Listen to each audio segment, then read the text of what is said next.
डोसा जिला और यहाँ पे गांव हो गया रामगढ़ पछवाड़ा। और ये वही गांव है जहां पे कल एक किसान की जमीन को नीलाम करा गया है। उस किसान पे कर्जा था 7 लाख रुपए का और उसकी जो जमीन की कीमत है, सरकारी जो रेट है, उसकी जमीन की कीमत करीब 2 करोड़ रुपया उसकी कीमत है जमीन की।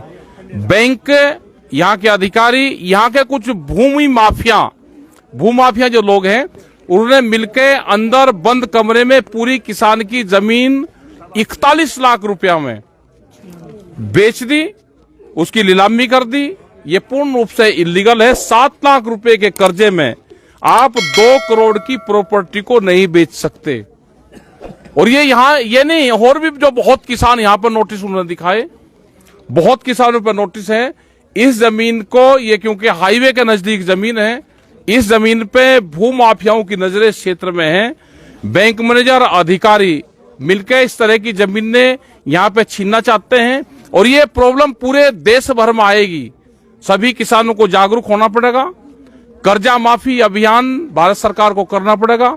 जो कर्जा मुक्ति है, एक बार पूरा किसान का कर्जा माफ हो। यहाँ पे भी कांग्रेस सरकार ने उस टाइम पे ये कहा कि कर्जा पूरा माफ होगा, इन किसानों ने इसीलिए कर्जा नहीं भरा। और 7 लाख रुपए का कर्जा जो बैंक और अधिकारी को कहा यहाँ के किसानों ने, हम 2 महीने का टाइम हमको दे दो, अप्रैल में पूरा हम कर्जा आपका चुका देंगे, वो टाइम भी नहीं दिया और इलीगल तरीके से पूरी जमीन की नीलामी करी। ये पूर्ण रूप से यहाँ पे हम रात को इसी गांव में रुकेंगे। कल यहाँ पे यहाँ के अधिकारियों से, यहाँ के जो किसान हैं उनसे बातचीत करेंगे और उसके बाद में आगे का पूरा प्लान हम बनाएंगे।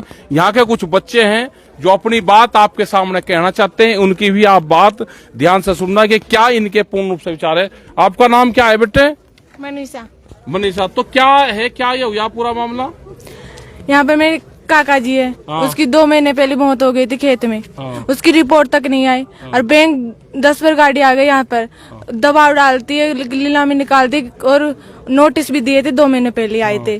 उसके बाद में कुछ नहीं, बिना पूछे किसान से, बिना पूछताछ के, बिना आदेश के, बिना पूछे नीलामी निकाल दी गई। किसान को सूचित भी नहीं किया गया कि आपकी जमीन नीलामी हो रही है और पूरी की पूरी जमीन के घर बार सब रहने के लिए भी जगह नहीं है। मतलब पूरा जो घर है ये सब उसी जमीन के अंदर, रहने पेड़ रखने की जमीन तक नहीं है, पूरी नीलामी निकल गई। तो ये देखोगे जो इसमें ये जो मकान यहाँ पे बना हुआ है, ये पूरा इसी जमीन में है और ये जमीन सड़क के नजदीक है। मार्केट रेट भी इस जमीन की बहुत, मार्केट रेट बड़ा ऊंचा है इस जमीन का। अगर ये किसान अपनी आधा बीघा जमीन बेच के, 2 प्लॉट बेच के ये 7 लाख रुपए दे सकता है, लेकिन उतना भी उसको बेचने की परमिशन नहीं है। एक किस्म से हाथ बांध के पूरी जमीन को नीलाम करा गया। ये इलीगल है, हम इसका पूर्ण रूप से विरोध करेंगे और आने वाले टाइम पे किसी भी किसान की जमीन की नीलामी नहीं होगी। ये हम कल यहाँ पे बैठ के सब लोगों से बातचीत करेंगे और इन गांव वालों से भी मिलेंगे। कल यहाँ पे एसडीएम के वहां पे भी जाएंगे, सब जगह जाएंगे। आप इन सब चीजों का ध्यान रखो। और जो ये प्राइवेट जो बैंक हो रहे हैं, खास करके जो प्राइवेट जो बैंक होने जा रहे हैं, ये आने वाले टाइम पे ये प्रॉब्लम बढ़ेगी, क्योंकि भूमाफियाओं की नजरें किसान की जमीन पे हैं।